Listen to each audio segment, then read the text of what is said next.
Good morning! Ngayong araw nga, andito tayo sa BSK Resort. Pa-outing nga ito ng boss namin kaya hindi kami magbabayad dito. Hindi nga ito yung first time na napuntahan namin tong lugar kaya naman nauna na kami. Dahil dadaan pa nga raw sila sa bilihan ng pagkain para sa swimming namin. At eto nga yung bunso ko habang naghihintay kami, ayan, pa-selfie daw muna siya. Pumayag na nga rin ako kasi baka mainit. Ay nako, napaka mainipin pa naman yan. Pag nga nalaman yung swimming pupuntahan namin, hindi siya maglulubay talaga hanggang hindi siya nakakaluglog ng hindi nga nagtagal ay nagdatingan na yung mga kasama namin. Kaya yan, naliligo na ang mga chikiting dyan. Sarap na sarap nga sila at sobrang init din ang panahon ngayon. At ayan nga yung mga anak ng kasama ko, naliligo na rin. At eto na nga sila ay mga nag-iihaw na ng mga pagkain. Ang kagandahan nga sa lugar na to ay napaka-relaxing ng itsura niya at napakadahing swimming pool na pangbata kaya naman mag-i-enjoy talaga ang mga chikiting. At higit sa lahat, mas nag-i-enjoy nga itong baby na to. Tingnan nyo naman nakapa-outfit pa, dinaig pa ang nanay. Eto nga at nag-aya yung bunso ko sa kabila at dahil meron pa daw dun isang magandang swimming pool na pangbata. Dahil hindi naman tayo uubra dito kaya sinamahan ko at eto nga mag-i-slide daw siya. At meron nga siyang naabutan ditong bata ay soulmate niya raw yata. Ay naku shoota, soulmate. Nag-slide na nga silang dalawa na parang matagal na silang magkakilala. O tingnan nyo naman yung kala mo silang magkakilala ng matagal.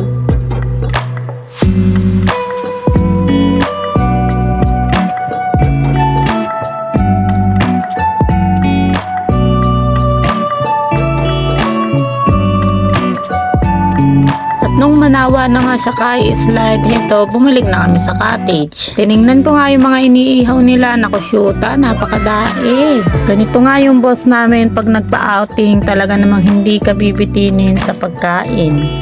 Sabi nga ni Mr. dito, kuhanan ko raw siya ng picture habang umuusok. Eto nga, nag-enjoy na lang sila pagkayari namin kumain.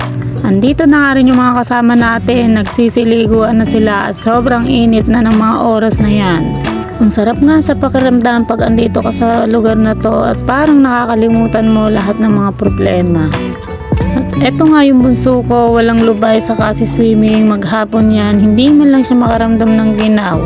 Dahil sa init ng panahon ngayon ay napakasarap namang maligo talaga naman. Kasarapan nga rin dito sa luwang ng swimming pool, hindi pa siya napupuno dahil maaga nga kami nagpunta rito. Kaya andito pa lahat ng bata dahil mababaw pa nga ang swimming pool. At sabi pa nga ng bunso ko, picturean ko raw siya sa SpongeBob. Naku shoota. Ito nga yung isang swimming pool na napakalalim kaya hindi ubra ang mga bata dito. Dahil nung lumubog nga ako rito kanina ay nabot ko yung ilalim ay talaga naman lagpas pati kamay ko. Napakasarap nga maligo dito dahil may baulan ang swimming pool. Nag-ayaan nga kami sa kabila ng resort dahil marami pang swimming pool sa kabila nito. Dahil nandito pa nga ang maraming pambatang swimming pool kaya parang mas komportable ang mga batang chikiting dito na maligo. Eto nga marami pa palang sliding dito at mas masarap yata dito maligo kaysa sa kabila. Sa daing ang swimming pool na pambata dito, meron sila na mga hindi pa nalalagyan ng tubig. Ano pa kaya pag nilagyan lahat yan ng tubig ay sobrang dami nga ng mga swimming pool na pwedeng pagliguan ng bata rito. Hanggang doon nga sa dulo ay napakarami pa rin swimming pool na walang tubig. Inikot-ikot ko nga itong buong lugar ng resort para makita ko kung saan mas magandang maligo ang mga bata. At dito nga nakita ko mas magandang swimming pool at mas maraming pambata kumpara sa kabila na pinagliliguan namin kanina. Dahil sa kabila, isa lang ang swimming pool na naliliguan nila. Eto nga si Kulenka, pangiti-ngiti lang yan pero pag uwi niyan, marami ng utang na babayaran yan. Bumalik na nga tayo sa cottage para balikan yung aking mga anak at kumustahin kung ano mga pinaggagawa at baka nalunod na, nakusyuta. Pagbalik ko nga dito, nakita ko yung mga kasamahan ko, hindi naman pala naliligo at mga nanginginain lang. Kaya nga inaya ko na maligo na kami at napakainit na ng panahon. At nakita ko nga na okay naman pala itong mga anak ko. Ito, mga nagliliguan pa rin sila at hindi pa rin nga napupuno ang swimming pool na maluwag na ito. At eto nga isa ko anak, picturean ko daw siya at piling sirena daw siya ngayon. Naglipatan na nga sila dito sa kabila ng mga swimming pool na iniikot ko kanina, kaya eto, picturean ko daw na naman sila. Dito nga sa swimming pool na to ay hindi sila iitim dahil may bubong at higit sa lahat meron yung sliding dito na kayang-kaya ng mga junakis ko. At doon naman nga sa kabila meron silang sliding na ala octopus na pambata din.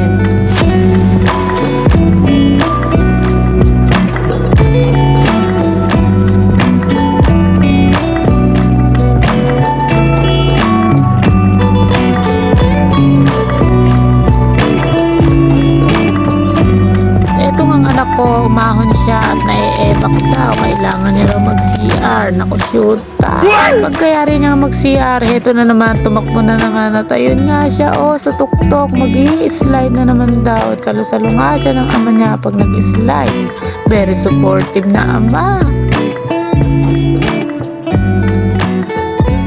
Nakita nyo naman, may pa-okay pa. At sinusulit na nga nila mag-slide dyan kasi papahapon na dahil malapit na rin kami umuwi.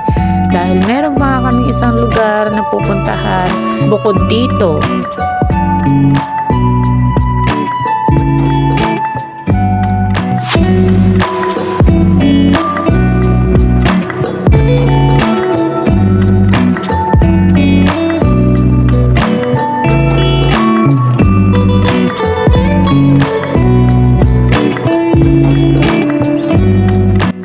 Fast forward na nga, nakapagbihis na kami at pauwi na nga kami rito, palabas na nga kami ng gate sa mga oras na yan. Dahil meron pa nga kami isang lugar na pupuntahan na naisip ng boss namin na isang magandang lugar dito sa Cabanatuan. Isa nga ito sa pinakasikat na lugar ngayon yung aming pupuntahan. Pati nga itong kasama naming baby ay napapagod na. Nakita nyo naman nakasimangot na. Naku, nakasimangot ang bata. Nakasakay na nga kami rito. Papahapon na ng mga oras na yan. Tamang-tama ang pagdating namin sa aming destinasyon. Kailangan kasi andun na kami bago magdilim at na maabutan namin ang magagandang tanawin. At ang tibay nga ng mga motor namin, akalain nyo ba naman kaya pala nilang pumanig sa tanawan.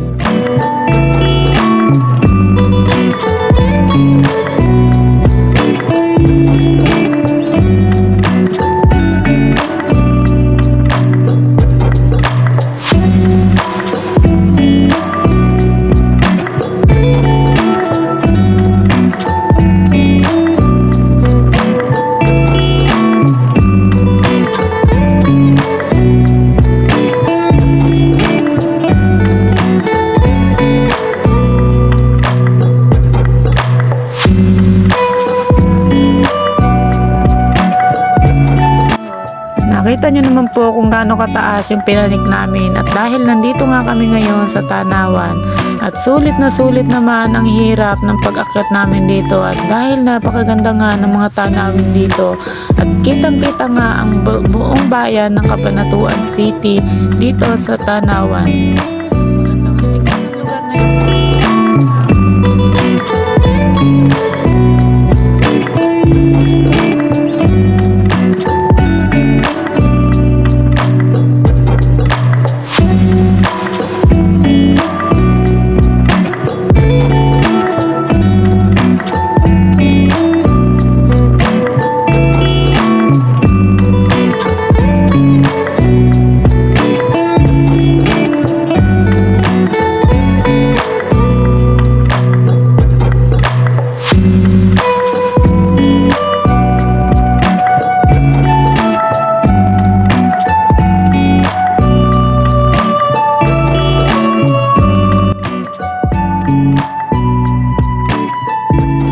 Pagkayari nga namin magpicture-picture sa lugar na ito, hindi nga nagtagal kami ay mga nagkainan na at hindi nga nagtagal ay madilim na.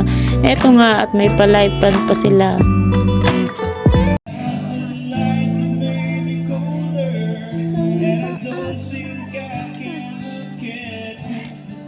Taas pa. Taas dapat.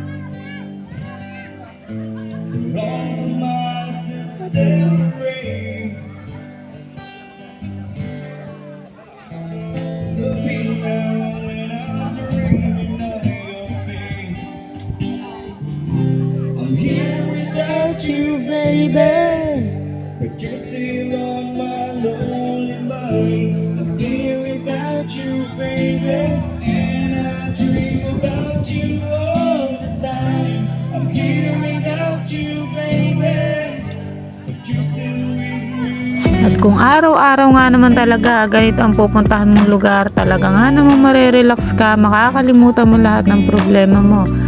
Dahil nga gabi na, nag-uwian na kami, kaya hanggang dito na lang. Bye-bye! Salamat po sa panonood!